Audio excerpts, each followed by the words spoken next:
8 የሴት ልጅ ውሸቶች። ለዚህ ቻናል አዲስ ከሆናችሁ ሰብስክራይብ አድርጉ፣ ቪዲዮውን ላይክ በማድረግ ጀምሩ። አንደኛው ዋናው ፍቅር ነው፣ ገንዘብ ቀጥሎ ነው። ይህ ሙሉ በሙሉ ውሸት መሆኑን እወቅ። ከጊዜ በኋላ ገንዘብ እንደሌለህና ራስን በበቂ ሁኔታ ለመቻልህን መቋቋም ሲያቅታት የተለያዩ ምክንያቶችን በማንሳት ጥላ ትሄዳለች። በዚህም ወንድ ልጅ ከሴት ገንዘብ ማስቀደም አለበት የሚባለውን የአዋቂዎች አባባል ትክክል መሆኑን ታውቅበታለህ። ስለዚህ አንዲት ሴት ዋናው ፍቅር ነው፣ ገንዘብ ቀጥሎ ይመጣል ካለች በፍጹም እንዳታምናት። ይህ አባባሏ ጊዜያዊና ስሜቷን የሚያሳይ ነው። ለምን ቢባል ገንዘብ ከፍቅር ቀጥሎ ባይመጣስ? በታሰበበት ጊዜ ገንዘቡ ካልመጣስ? ስለዚህ በዚህ ውሸት ተታለህ እሷንም ራስህንም እንዳትጎዳ። ከሴት ጓደኛ በፊት ገንዘብ ያዝ። ሁለተኛ፣ አልጋ ላይ ጎበዝ ነህ። አብዛኞቹ ሴቶች ይህን አባባል ለወንዱ ሞራል ሲሉ የሚጠቀሙት ነው። አባባሉ በእርግጥ ሁሌም ውሸት ይሆናል ማለት አይደለም። ነገር ግን አብዛኞቹ ሴቶች የወንዱ ሞራል የሚጠብቁበት አባባል ነው። ስለዚህ ቃሏን ሳይሆን ስሜቷን እመነው።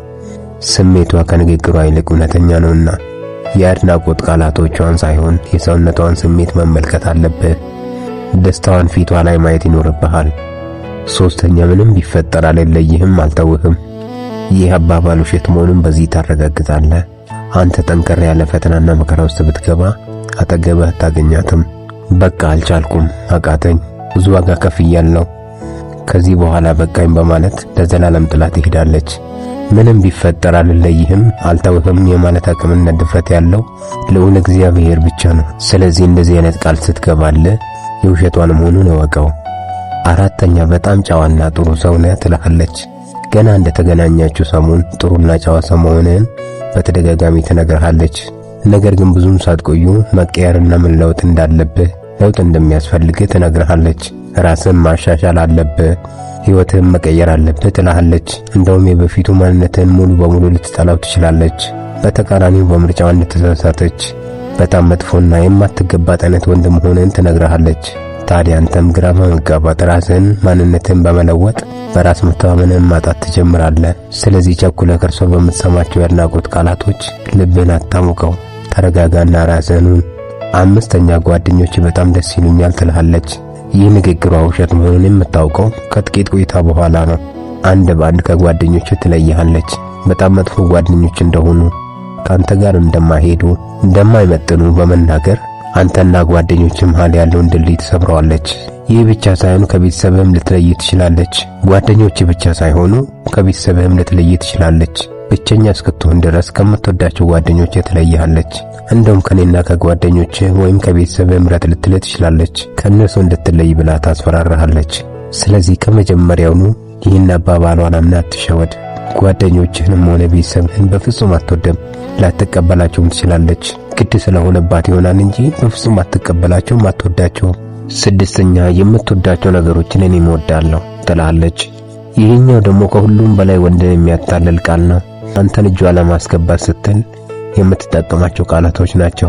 አይገርምህም? አጋጣሚ አንተ የምትወዳቸው ነገሮችን እኔም የምወዳቸው ናቸው ትላለች። ይሄ ቀላሉ ውሸቷ ነው። ታዲያ ብዙም አብራችሁ ሳትቆዩ ወዲያውኑ የአንተን እያንዳንዱን ተግባር መጥላት ትጀምራለች። ሌላው ቀርቶ አንተ የምትበላውን ምግብ፣ የምትለብሳቸው ልብሶች ቀለማቸው ጭምር አይመቻትም። ስለዚህ በዚህ መሸወድ የለብህም። ይልቅስ እሷ የምትወዳቸውን ነገሮች ጠንቅቀህ ማወቅ አለብህ። ደጋግመህ በመጠየቅ እሷን በማስተዋል ከምትወዳቸው ነገሮች ጋር መስማማት ይኖርብሃል። ሰባተኛ፣ ሁሉ ደህና ነው፣ ሁሉ ሰላም ነው ትልሃለች። ይሄ ደግሞ ሴቶች ስሜታቸው ጥሩ ሳይሆን ሲቀር የሚጠቀሙት የውሸት ቃል ነው። ሁሉ ሰላም ነው ካለች በተቃራኒው ሰላም እንዳልሆነች እየነገረች ነው። ደጋግመህ እንድትጠይቃትና የውስጧን ሐዘን እንድትረዳ ስትል ነው ሁሉ ሰላም ነው የምትልህ። ምናልባትም ችግሩ በግንኙነታቸው መሃል ሊሆን ስለሚችል ወደ ስሜቷ ጓዳ ገብተህ ነገሩን ለመረዳትና ለመፍታት ሞክር። ሁሉ ሰላም ነው ስላለች አምነህ በመጨረሻም ሰላምህንና ግንኙነትህን እንዳታጣው። ስምንተኛ፣ አንተ በጣም ልክ ነህ። ሴት ልጅ ካንተ ጋር መጨቃጨቅ ሲሰለቻት የምትጠቀመው ቃል ነው። በእያንዳንዱ ነገር ካንተ ሐሳብ ጋር ትስማማለች፣ አትከራከርህም፣ ተጨማሪ ሐሳብም አትሰጥህም። አስተያየት እንኳን ስትጠይቃት አረ አንተ ሐሳብ ልክ ነው ትላለች። በውስጧ ግን ሙሉ ለሙሉ ሐሳብህን እንዳልተቀበለችው ማወቅ አለብህ። አንተ ልክ ነህ የምትልህ ካንተ ለመለየት ስታስብ የምትጠቀመው ቃል ነው። የምትወዱትን ሰው መልቀቅ ለከበዳችሁ እነዚህ 4 መፍትሄዎችን ልስጣችሁ። ፍቅር መልቀቅ ነው። ጭንቀት ፍቅር ሊሆን አይችልም። ፍቅር ከሁኔታዎች ወይም ከስሜታችን ጋር መጣበቅ አይደለም። ነገር ግን ስሜታችንን እና ጥልቅ ፈታኝ ፍላጎታችን በራሳችን ፍሰት እንዲጓዝ መፍቀድ ነው። ስለሆነ ሴት አጥብቀ የምትጨነቅና የምታብሰለስል ከሆነ እውነቱን ልንገርህ፣ አትወዳትም። የእውነት የምትወዳት ከሆነ እንድትሄድና ለገዛ ፍቃዷ ተላልፋ እንድትሰጥ ፍቀድላት። ያኔ ጥልቅ የታከመ ስሜቷን ታስተውላለህ።